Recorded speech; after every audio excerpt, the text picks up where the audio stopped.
অৰুণোদয় 3.0 আবেদন প্ৰক্ৰিয়া ইতিমধ্যে আৰম্ভ হৈছে আৰু এই আবেদন প্ৰক্ৰিয়াত কোনে কোনে আবেদন কৰিব পাৰিব, আপোনালোকে ফৰ্মসমূহ ক'ত আৰু কেনেকৈ লাভ কৰিব আৰু এই ফৰ্মখন শুদ্ধকৈ কেনেকৈ ফিল আপ কৰিব, লগতে ফৰ্মসমূহৰ লগত কি কি নথিপত্ৰ লাগিব এই ভিডিঅ'টোৰ জৰিয়তে আপোনালোকক সম্পূৰ্ণকৈ জনাম। অৰুণোদয় যোগ্যতাৰ বাবে চৰকাৰে এখন অৰুণোদয় পষেক জাৰি কৰিছে। এই পষেকত লিখা আছে, আপোনালোকে চাওক, অৰুণোদয় পষেক বুলি 15 তাৰিখৰ পৰা 28 ডিচেম্বৰলৈকে নিৰপেক্ষ আৰু স্বচ্ছ প্ৰক্ৰিয়াৰ যোগ্য বিবেচিত পৰিয়ালসমূহক বিত্তীয় সাহায্য প্ৰদান কৰা। তাৰপিছত লিখা আছে সবলীকৰণৰ জৰিয়তে ৰূপান্তৰিত জীৱন। অৰুণোদয় আঁচনিৰ বাবে হিতাধিকাৰী বাছনিৰ উদ্দেশ্যে আয়োজিত 2 সপ্তাহ জোৰা কাৰ্যসূচী অৰুণোদয় পষেক। 2 সপ্তাহৰ কাৰণে এই অৰুণোদয়ৰ পষেকখন জাৰি কৰিছে। আপোনালোকে ফৰ্মসমূহ পাবলৈ আপোনালোকৰ গাঁৱে গাঁৱে এখন গাঁও সভা পাতিব আৰু এই গাঁও সভাত আপোনালোকে তাত উপস্থিত থাকিব লাগিব। আপোনালোকক তাত হিতাধিকাৰীৰ বাছনি কৰিব আৰু আপোনালোকক ফৰ্মসমূহ সেই গাঁও সভাত দিব। ফৰ্মসমূহ কোনে কোনে লাভ কৰিব বা যোগ্যতা কোনে হ'ব তাৰ কিছুমান চৰ্ত চৰকাৰে দিছে, আপোনালোকে জানিব লাগিব। আবেদনকাৰী অসমৰ স্থায়ী বাসিন্দা হোৱাৰ লগতে বৰ্তমান তেওঁ অসমতে বাস কৰা বাধ্যতামূলক হ'ব লাগিব। আবেদনকাৰীৰ আধাৰ সংযুক্ত বৈধ ৰেচন কাৰ্ড থকাটো জৰুৰী।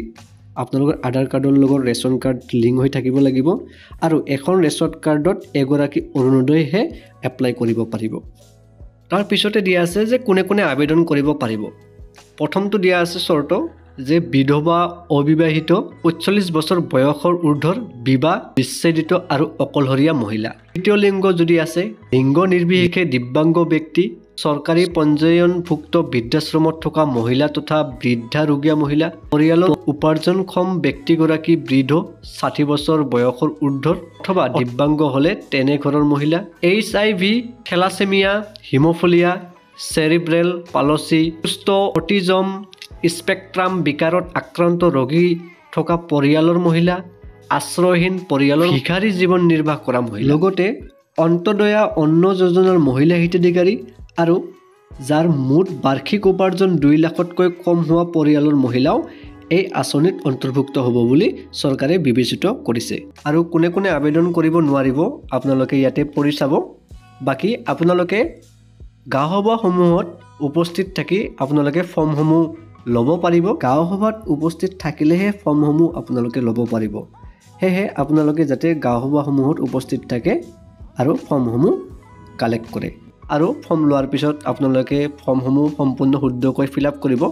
ফিল আপ কৰোঁতে আপোনালোকৰ আবেদন নথিপত্ৰ কি কি প্ৰয়োজন হ'ব, আপোনালোকৰ ৰেচন কাৰ্ডখন লাগিব আৰু মনত ৰাখক যাতে ৰেচন কাৰ্ডৰ লগত আধাৰ লিংক হৈ থাকে, তেতিয়াহে আপোনালোকে এই অৰুণোদয় আঁচনিখন পাব। নহ'লে কিন্তু আপোনালোকে অৰুণোদয় আঁচনিৰ পৰা বঞ্চিত হ'ব। আধাৰ কাৰ্ডখন লাগিব, বেংক একাউণ্টৰ পাছবুকখনৰ ফ্ৰণ্ট পেজটো লাগিব, আপোনাৰ ভোটাৰ ID কাৰ্ডখন লাগিব আৰু লগতে আৰু কাৰোবাৰ যদি বছৰি বাৰ্ষিক আয় 2 লাখতকৈ কম হয় তেন্তে তেওঁৰ ইনকাম চাৰ্টিফিকেট লাগিব। তেন্তে ফৰ্মখন আপোনালোকে কেনেকৈ ফিল আপ কৰিব মই দেখুৱাই আছোঁ, চাওক।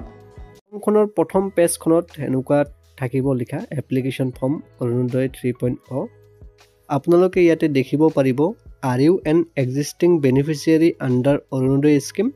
ইয়াতে য়েছ ন' কৰা আছে, মানে ইয়াতে কৈছে আপোনালোকে আগতেই অৰুণোদয় স্কিমটো পাইছে নেকি বা আগতেই তাৰে বেনিফিচিয়াৰী নেকি। যদি হয় তেন্তে আপোনালোকে য়েছটোত এটা টিক মাৰ্ক কৰি দিব লাগিব আৰু যদি আপোনালোকে নতুনকৈ আবেদন কৰিব বিচাৰিছে তেন্তে ন'টোত আপোনালোকে টিক মাৰ্ক কৰি দিব লাগিব। তাৰপিছতে ইম্পৰ্টেণ্ট বস্তুটো হৈছে আপোনালোকৰ ৰেচন কাৰ্ড নম্বৰটো লিখি দিব আৰু তাৰপিছতে ৰাইট ছাইডত চাব পাৰিব paste your current colour photo sign across the photo. আপোনালোকৰ ৰিচেণ্টলি এখন কালাৰ ফটো পাছপৰ্ট চাইজৰ উঠি আপোনালোকে ইয়াতে আঠাৰে লগাই দিব আৰু ফটোখনৰ ওপৰেৰে এটা ক্ৰছ ছিগনেচাৰ বা আপোনাৰ চাইনটো কৰি দিব। তাৰপিছতে আপোনালোকে তলত দেখিব পাৰিব ডিষ্ট্ৰিক্ট নেম, আপোনালোকৰ জিলাখনৰ নাম, নিজৰ জিলাখনৰ নাম ইয়াতে লিখি দিব।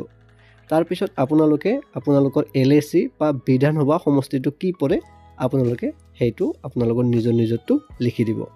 এপ্লিকেশ্যন বা এপ্লিকেণ্ট ফাৰ্ষ্ট নেম, যোনে এপ্লিকেশ্যন কৰি আছে তেওঁৰ ফাৰ্ষ্ট নেমটো ইয়াতে কেপিটেল লেটাৰত লিখিব লাগিব। যদি এপ্লিকেণ্টৰ মিডিল নেম আছে তেন্তে মিডিল নেমটো মিডিল নেমত লিখিব আৰু যদি মিডিল নেম নাই তেন্তে এপ্লিকেণ্টৰ লাষ্ট নেমটো লিখি দিব। লিখি দিয়াৰ পিছত আপোনালোকে তাৰ পিছতে দেখিব পাৰিব যে কেয়াৰ অফ, ৱাইফ অফ আৰু ডটাৰ অফ। এইটো খুব ইম্পৰ্টেণ্ট পইণ্ট এটা যে কেয়াৰ অফ লিখিব নে ৱাইফ অফ লিখিব নে ডটাৰ অফ লিখিব। যদি কোনোবাই কাৰোবাৰ পত্নীয়ে যদি এপ্লিকেশ্যন কৰি আছে তেন্তে তেওঁ ৱাইফ অফ লিখি দিব, আৰু কাৰোবাৰ যদি ডটাৰে এপ্লিকেশ্যন কৰি আছে তেন্তে ডটাৰ অফ লিখি দিব। মানে ইয়াতে আপোনালোকৰ হাজবেণ্ডৰ নাম নহ'লে আপোনালোকৰ দেউতাৰ নামটো লিখি দিব লাগিব। তাৰপিছতে আপোনালোকে মেল, ফিমেল আৰু আদাৰ্ছ কি হয় আপোনালোকে সেইটোত টিকমাৰ্ক কৰিব, আৰু লগতে DOB ডেট অফ বাৰ্থ জন্মৰ তাৰিখটো ডেট, মন্থ আৰু ইয়াৰ হিচাপত আপোনালোকে লিখি দিব। ULB বা MSc এইটো আপোনালোকে লিখিব, ব্লকটো আপোনালোকৰ কি হয় সেইটোৱে দিব, আৰু নেক্সটত আপোনালোকে লিখিব GP গাঁও পঞ্চায়ত বা ৱাৰ্ড যদি আছে আপোনালোকে ৱাৰ্ড কি হয় আপোনালোকে সেইটো লিখি দিব। তাৰপিছত লিখি দিয়াৰ পিছত আপোনালোকে আপোনালোকৰ ভিলেজ নেম, গাঁওখনৰ নাম কি হয় আপোনালোকে গাঁওখনৰ নামটো সম্পূৰ্ণ শুদ্ধকৈ লিখি দিব, আৰু লগতে লোকেলিটি বা লেণ্ডমাৰ্ক মানে আপোনালোকৰ মোবাইল নম্বৰটো যিটো আপোনালোকৰ আধাৰ কাৰ্ডৰ লগত লিংক হৈ আছে মোবাইল নম্বৰটোৱে দিলে বেছি ভাল হ'ব। তাৰপিছতে আপোনালোকৰ পিন কোডটো কি হয় আপোনালোকে পিন কোডটো ইয়াতে লিখি দিব। লিখি দিয়াৰ পিছত আপোনালোকৰ ঘৰৰ নম্বৰটো, হাউচ নম্বৰ কি হয় সেইটো লিখি দিব। লিখি দিয়াৰ পিছত তলত দেখিব পাৰিছে পুলিচ ষ্টেচন বা থানা, আপোনালোকৰ থানাখন কোন এৰিয়াত পৰে, কোনটো ঠাই পৰে আপোনালোকে সেইটো লিখি দিব।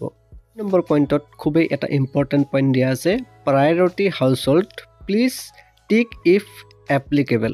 মানে ইয়াতে কৈছে কোনোবা যদি বিধৱা আছে 45 বছৰ 45 বছৰৰ ওপৰত, বা দিব্যাংগ কোনোবা, নাইবা ডাইভৰ্চড উমেন, নাইবা AAI বেনিফিচিয়াৰী হয়, নহ'লে কোনোবাই যদি বিয়া নোহোৱা উমেন আছে ঘৰত, নহ'লে কোনোবা যদি অল্ড এজ হোমত আছে, আৰু নহ'লে যাৰ 2 লাখতকৈ কম ইনকাম হয় বছৰত তেওঁ, নহ'লে কোনোবাই যদি অকলশৰীয়াকৈ জীৱন নিৰ্বাহ কৰি আছে তেওঁৰ কাৰণেহে এইসমূহ যোগ্য হ'ব।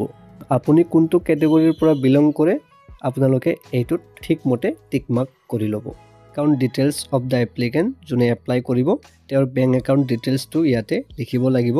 যেনেকুৱা বেংক একাউণ্ট নম্বৰটো প্ৰথমতে আপোনালোকে লিখি দিব লাগিব যিটো বেংক একাউণ্টত থাকিব, বেংকৰ নামটো আপোনালোকে লিখি দিব লাগিব, বেংকটো কোনটো ব্ৰাঞ্চৰ হয় আপোনালোকে সেইটো লিখি দিব লাগিব, বেংক একাউণ্টৰ IFSC কোডটো আপোনালোকে লিখি দিব লাগিব। এইখিনি সম্পূৰ্ণ তথ্য আপোনালোকৰ বেংক একাউণ্টৰ পাছবুকখনত পাই যাব, তাৰ পৰা চাই আপোনালোকে লিখি দিব।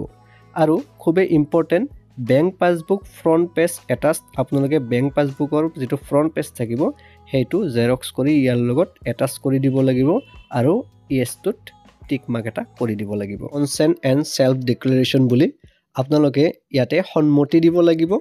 আপোনালোকৰ এইটো খালী বক্সত আপোনালোকৰ যিটো আধাৰ কাৰ্ড নম্বৰ আছে এই লিখি দিব। Consent for EPIC and ration card, voter I কাৰ্ডৰ যিটো নম্বৰ থাকিব, যোনে এপ্লাই কৰিব তেওঁৰ ভোটাৰ আই কাৰ্ড নম্বৰটো ইয়াতে দিব লাগিব। তাৰপিছতে আপোনালোকে 6 নম্বৰ পইণ্টত দেখা পাব যে চেল্ফ ডিক্লেৰেশ্যন চাইন, আপোনালোকে এইটোত য়েছ বুলি টিক কৰি দিব। আৰু ৰাইট ছাইডত thumb impression signature of the applicant বুলি লিখা আছে, আপোনালোকে যদি চাইন কৰিব পাৰে তেন্তে ইয়াতে আপোনালোকৰ চাইনটো কৰি দিব ওপৰৰ পৰা, আৰু যদি আপোনালোকে চাইন কৰিব নাজানে তেনেহ'লে আপোনালোকৰ হাতৰ ছাপটো বা আঙুলিৰ ছাপটো আপোনালোকে ইয়াতে দি দিব। ইয়াৰ পিছতে 3 নম্বৰ ফৰ্মখনত আপোনালোকে ফিল আপ কৰিব লাগিব যিখন চেল্ফ ডিক্লেৰেশ্যন বুলি হয়। যোনে এপ্লাই কৰিলে যিটো প্ৰথমত খালী ঠাই দিছে সেইটোত আপোনালোকে এপ্লিকেণ্টজনৰ নাম লিখিব লাগিব, আৰু যোনে এপ্লাই কৰিছে তেওঁৰ হাজবেণ্ডৰ নহ'লে তেওঁৰ দেউতাকৰ নাম এইটো দিব লাগিব, যিটো প্ৰথম পেজতে আমি ফিল আপ কৰি আহিলোঁ, আৰু তেওঁৰ এজ এবাউট কিমান বয়স হয় বয়সটো হিচাপ কৰি আপোনালোকে ইয়াতে বহাই দিব। ৰিচাইডিং এট আপোনালোকৰ ইয়াতে এড্ৰেছটো সম্পূৰ্ণ যিটো প্ৰথম পেজতে লিখিছিলোঁ সেইটোৰ দৰে ইয়াতো আপোনালোকে লিখি দিব। আৰু তাৰপিছতে হেভিং ৰেচন কাৰ্ড নং, যিটো আপোনালোকে ৰেচন কাৰ্ডৰ নম্বৰ প্ৰথম পেজত বহাইছিলে আপোনালোকে এই পেজটোত আপোনালোকৰ ৰেচন কাৰ্ড নম্বৰটো ইয়াতে লিখি দিব। তাৰপিছত আপোনালোকে একো কৰিব নালাগে, তলৰ ফালে আহিব একেবাৰে লাষ্টৰ ইয়াতে দেখিব পাৰিব বেনিফিচিয়াৰী নেম, যোনে এপ্লাই কৰিলে তেওঁৰ নামটো আৰু কেতিয়া আপোনালোকে এইখন ফৰ্মখন ফিল আপ কৰিলে সেইটো ডেটটো লিখিব আৰু ৰাইট সাইডত বেনিফিচিয়াৰী সিগনেচাৰ যদি সিগনেচাৰ কৰিব পাৰে তেন্তে সিগনেচাৰটো কৰি দিব আৰু যদি সিগনেচাৰ কৰিব নোৱাৰে তেন্তে তাত থাম ইমপ্ৰেশনটো বা আঙুলিৰ ছাপটো দি দিব আৰু তলত আপোনালোকৰ ঠাইখনৰ নামটো লিখি দিব